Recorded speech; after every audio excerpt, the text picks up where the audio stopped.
गंग तरंगों की कलकल, गंग तरंगों की कलकल का दैवीय अनुभव भी कर सकेंगे। बाबा विश्वनाथ सबके हैं, मां गंगा सबकी है, उनका आशीर्वाद सबके लिए है। लेकिन समय और परिस्थितियों के चलते बाबा और मां गंगा की सेवा की यह सुलभता मुश्किल हो चली थी। यहां हर कोई आना चाहता था, लेकिन रास्तों और जगह की कमी हो गई थी। बुजुर्गों के लिए, दिव्यांगों के लिए यहां आने में बहुत कठिनाई होती थी। लेकिन अब विश्वनाथ धाम परियोजना के पूरा होने से यहां हर किसी के लिए पहुंचना सुगम हो गया है। हमारे दिव्यांग भाई बहन, बुजुर्ग माता पिता सीधे बोर्ड से जेटी तक आएंगे। जेटी से घाट तक आने के लिए भी एस्केलेटर लगाए गए हैं, वहां से सीधे मंदिर तक आ सकेंगे। संकरे रास्तों की वजह से दर्शन के लिए जो घंटों तक का इंतजार करना पड़ा था, जो परेशानी होती थी, वो भी अब कम होगी। पहले यहां जो मंदिर क्षेत्र केवल 3000 वर्ग फीट में था, वो अब करीब करीब 5 लाख वर्ग फीट का हो गया।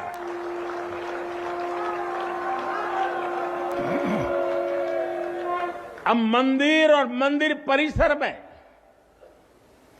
50, 60, 70 हजार श्रद्धालु आ सकते हैं। यानी पहले मां गंगा का दर्शन स्नान और वहां से सीधे विश्वनाथ धाम, यही तो है हर हर महादेव। साथियों, जब मैं बनारस आया था तो एक विश्वास लेकर आया था। विश्वास अपने से ज्यादा बनारस के लोगों पर था, आप पर था। आज हिसाब किताब का समय नहीं है, लेकिन मुझे याद है तब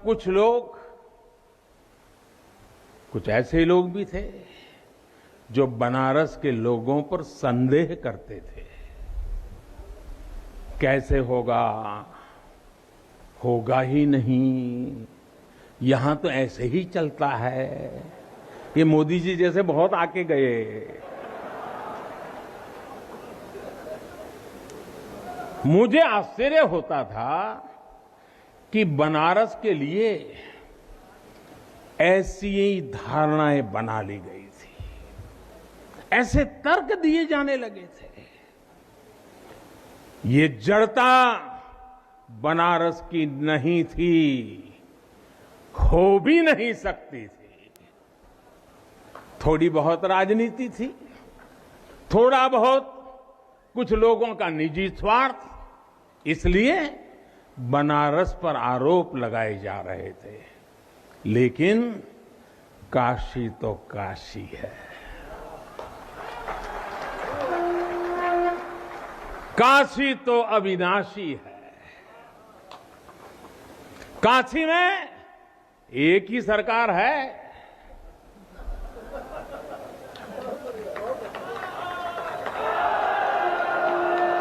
जिनके हाथों में डमरू है, उनकी सरकार है।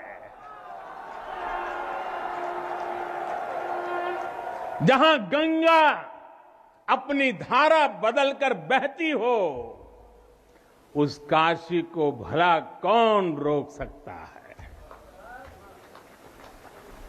काशी खंड में भगवान शंकर ने खुद कहा है, विना मम प्रसादम वै कह काशी प्रति प्रद्युत्ते, अर्थात बिना मेरी प्रसन्नता के काशी में कौन आ सकता है?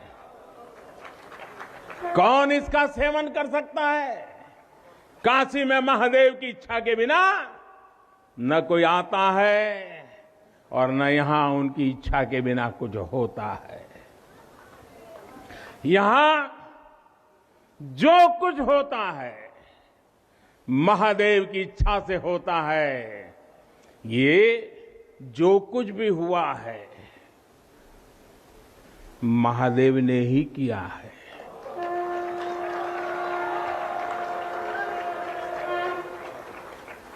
ई विश्वनाथ धाम तो बाबा आपन आशीर्वाद से बनेले हुअन।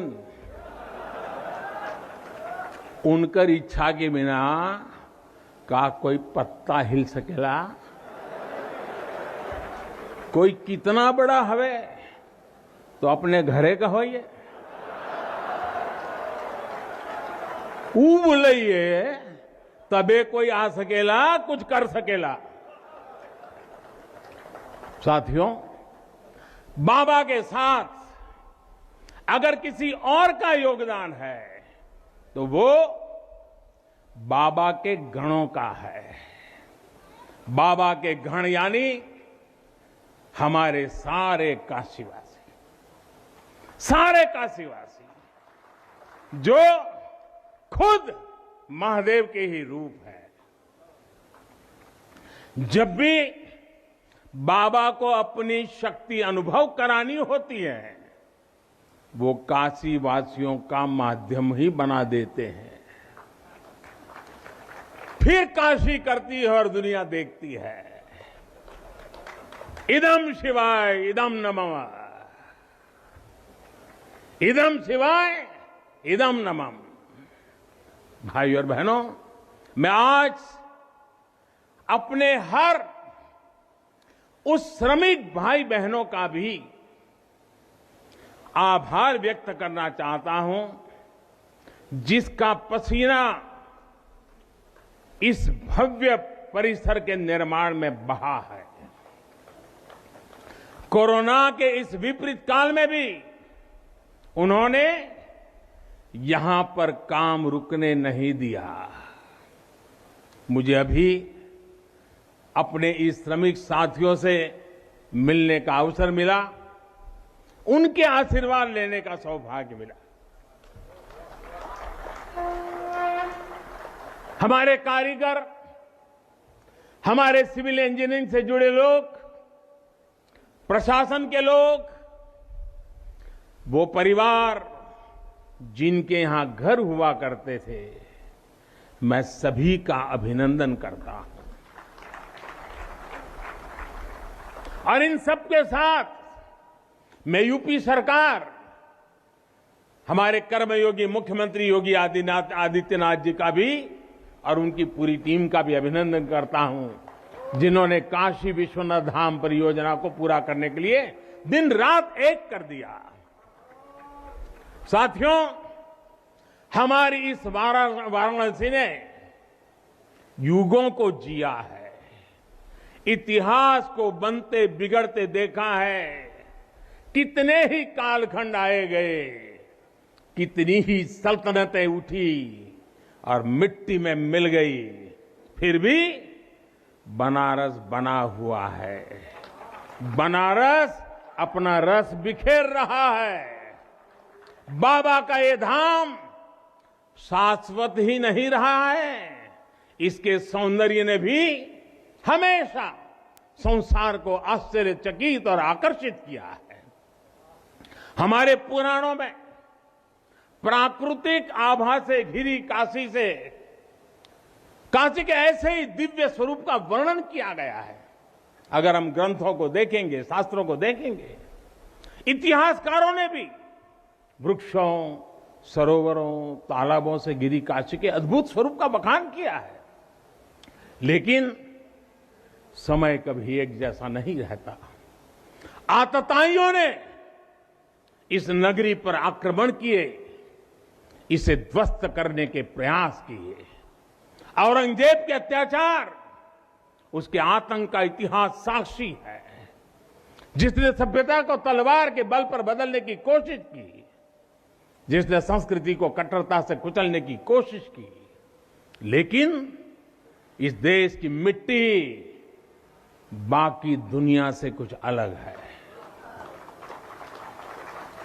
यहां अगर औरंगजेब आता है तो शिवाजी भी उठ खड़े होते हैं। अगर कोई सालार मसूद इधर बढ़ता है तो राजा सुहेलदेव जैसे वीर योद्धा उसे हमारी एकता की ताकत का एहसास करा देते हैं। और अंग्रेजों के दौर में भी वॉरेन हेस्टिंग का क्या हाल काशी के लोगों ने किया था।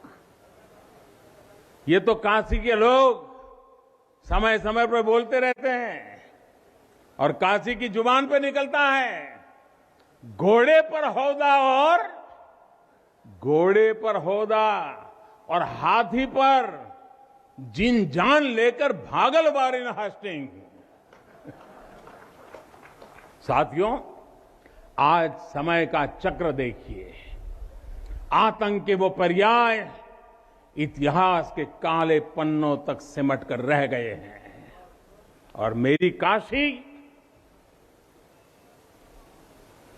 काशी आगे बढ़ रही है, अपने गौरव को फिर से नई भव्यता दे रही है।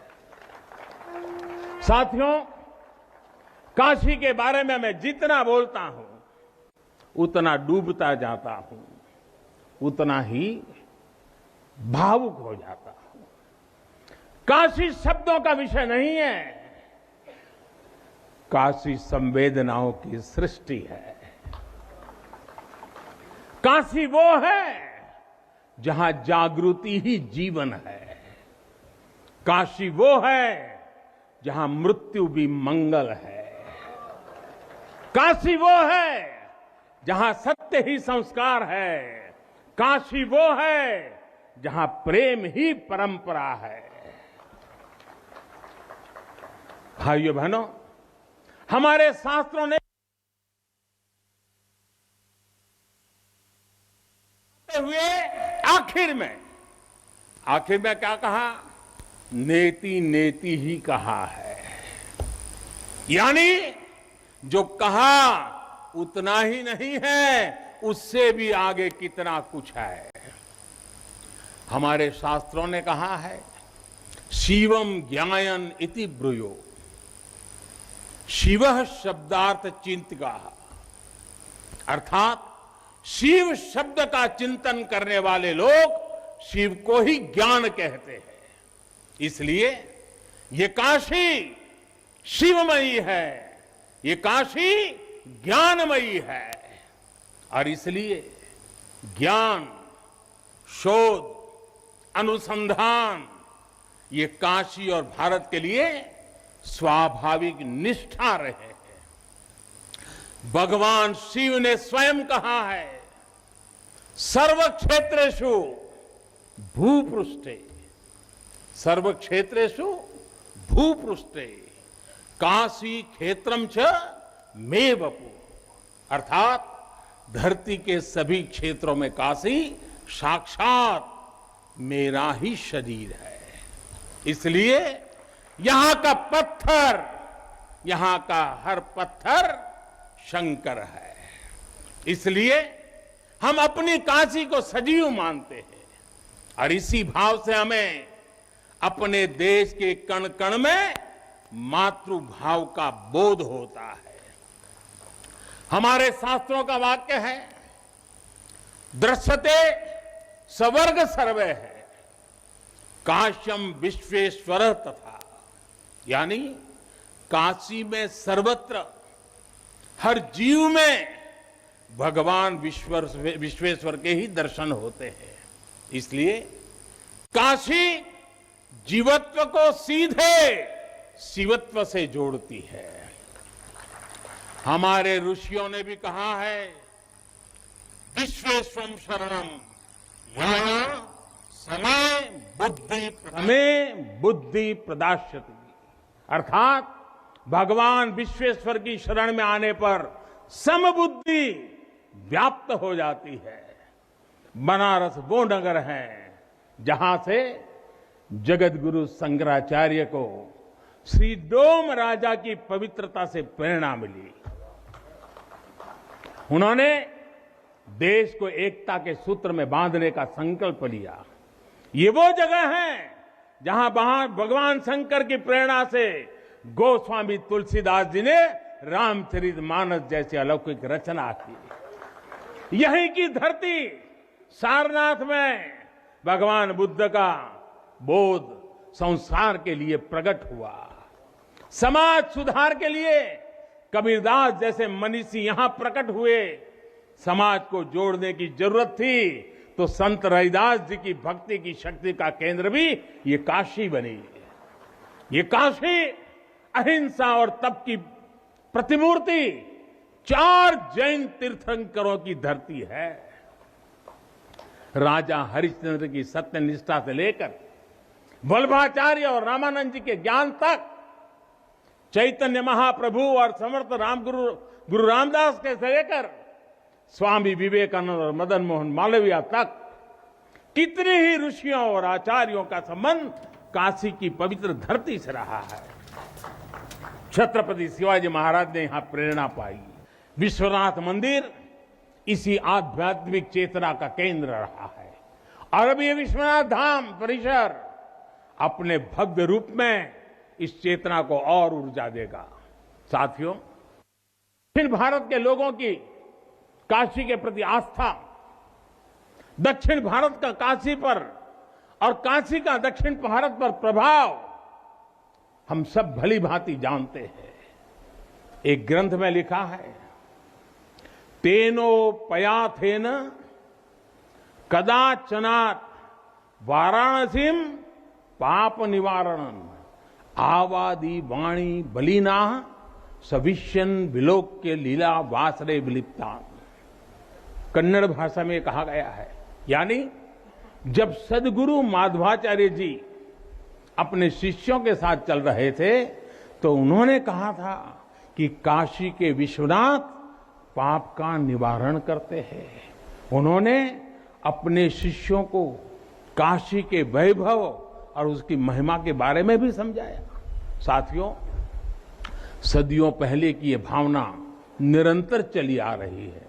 मां कवि सुब्रमण्यम भारती काशी प्रवास ने जिनके जीवन की दिशा बदल दी, उन्होंने एक जगह लिखा है, तमिल में लिखा है, काशी नगर पुलवर पेसुम उरई दान कांजी इल के पदर कोर खरुवी सेवोम। यानी काशी नगरी के संत कवि का भाषण कांचीपुर में सुनने का साधन बनाएंगे। काशी से निकला हर संदेश ही इतना व्यापक है कि देश की दिशा बदल देता है। वैसे मैं एक बात और कहूंगा, मेरा पुराना अनुभव है। हमारे घाट पर रहने वाले, नाव चलाने वाले कई बनारसी साथी तो, और आपने भी कभी अनुभव किया होगा, तमिल, कन्नड़ा, तेलुगु, मलयालम इतनी फर्राटेदार तरीके से बोलते हैं कि लगता है कि कहीं केरला, तमिलनाडु या कर्नाटक तो नहीं आ गए। अब इतना बढ़िया बोलते हैं। साथियों, भारत की हजारों सालों की ऊर्जा ऐसे ही तो सुरक्षित रही है, संरक्षित रही है। जब अलग अलग स्थानों के क्षेत्रों के सूत्र से जुड़ते हैं तो भारत एक भारत श्रेष्ठ भारत के रूप में जागृत होता है। इसलिए हमें सौराष्ट्र सोमनाथम से लेकर अयोध्या, मथुरा, माया, काशी, कांची, अवंतिका का हर दिन स्मरण करना सिखाया जाता है। हमारे यहां तो 12 ज्योतिर्लिंगों के स्मरण का ही फल बताया गया है। तस्य तस्य फल प्राप्ति ही भविष्यति न संशय। यानी सोमनाथ से लेकर विश्वनाथ तक 12 ज्योतिर्लिंगों का स्मरण करने से हर संकल्प सिद्ध हो जाता है। इसमें कोई संशय ही नहीं है। ये संशय इसलिए नहीं है क्योंकि स्मरण के बहाने पूरे भारत का भाव एकजुट हो जाता है। और जब भारत का भाव आ जाए तो संशय कहां रह जाता है, असंभव क्या बचता है। साथियों, ये भी सिर्फ संयोग नहीं है कि जब भी काशी ने करवट ली है, कुछ नया किया है, देश का भाग्य भी बदला है। बीते 7 वर्षों से काशी में चल रहा विकास का महायज्ञ आज एक नई ऊर्जा को प्राप्त कर रहा है। काशी विश्वनाथ धाम का लोकार्पण भारत को एक निर्णायक दिशा देगा, एक उज्जवल भविष्य की तरफ ले जाएगा। ये परिसर साक्षी है हमारे सामर्थ्य का, हमारे कर्तव्य का। अगर सोच लिया जाए, ठान लिया जाए, तो असंभव कुछ भी नहीं है। हर भारतवासी की भुजाओं में वो बल है, हर भारतवासी की भुजाओं में वो बल है जो अकल्पनीय को साकार कर देता है। हम तब जानते हैं, हम तपस्या जानते हैं, देश के लिए दिन रात खपना जानते हैं। चुनौती कितनी ही बड़ी क्यों ना हो, हम भारतीय मिलकर उसे परास्त कर सकते हैं। विनाश करने वालों की शक्ति कभी भारत की शक्ति और भारत की भक्ति से बड़ी नहीं हो सकती।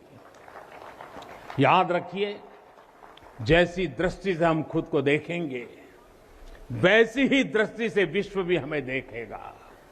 मुझे खुशी है कि सदियों की गुलामी ने हम पर जो प्रभाव डाला था, जिस हिंद भावना से भारत को भर दिया गया था, अब आज का भारत उससे बाहर निकल रहा है।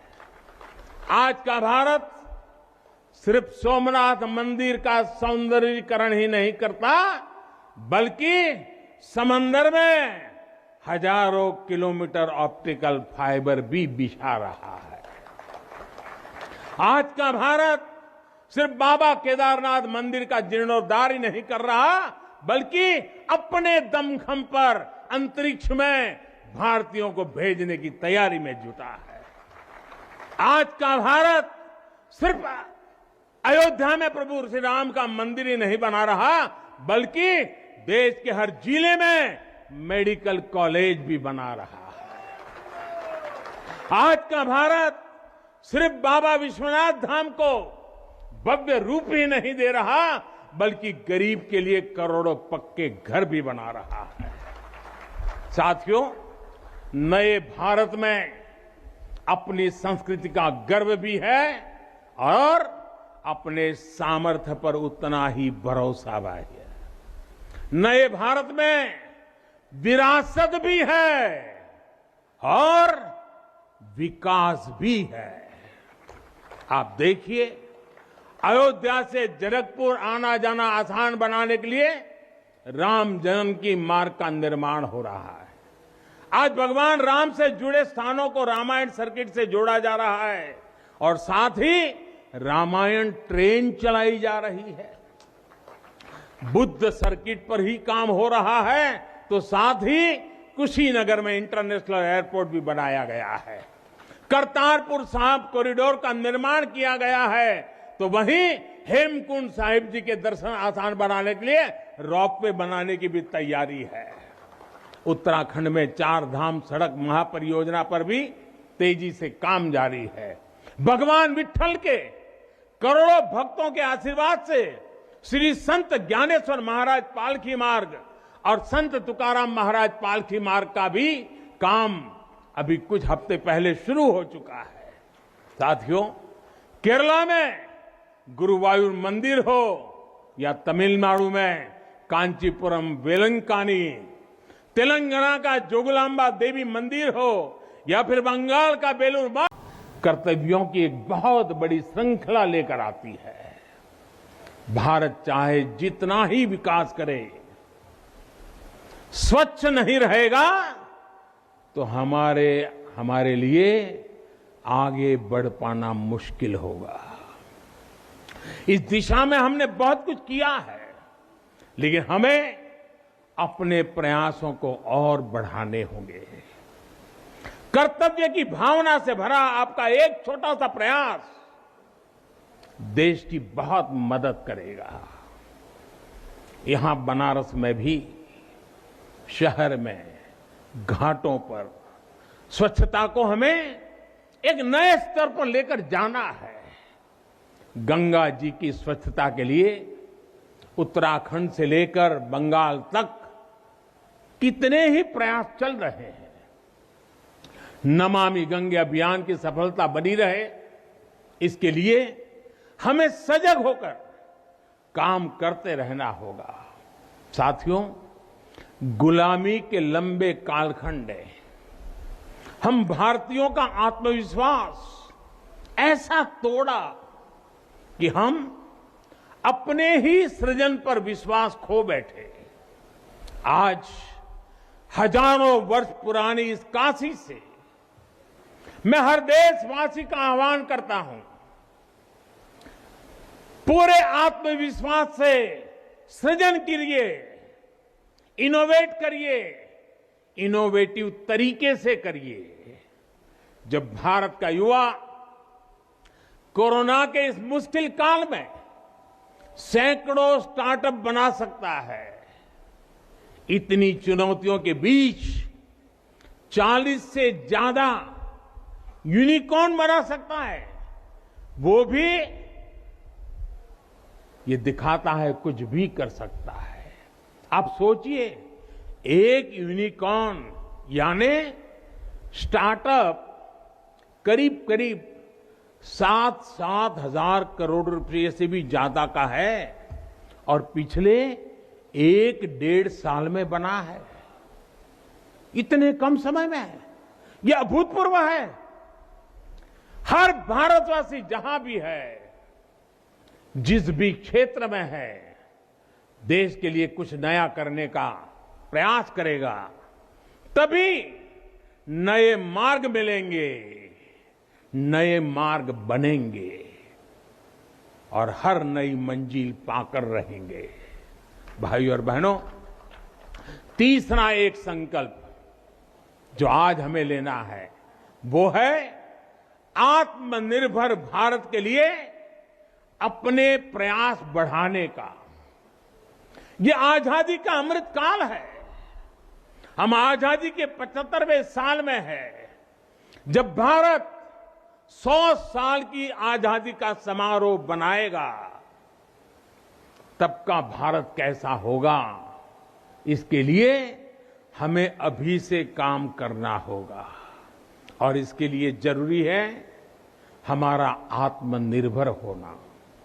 जब हम देश में बनी चीजों पर गर्व करेंगे, जब हम लोकल के लिए वोकल होंगे, जब हम ऐसी चीजों को खरीदेंगे जिसे बनाने में किसी भारतीय का पसीना बहा हो, तो इस अभियान को मदद करेंगे। अमृत काल में भारत 130 करोड़ देशवासियों के प्रयासों से, सबके प्रयासों से आगे बढ़ रहा है।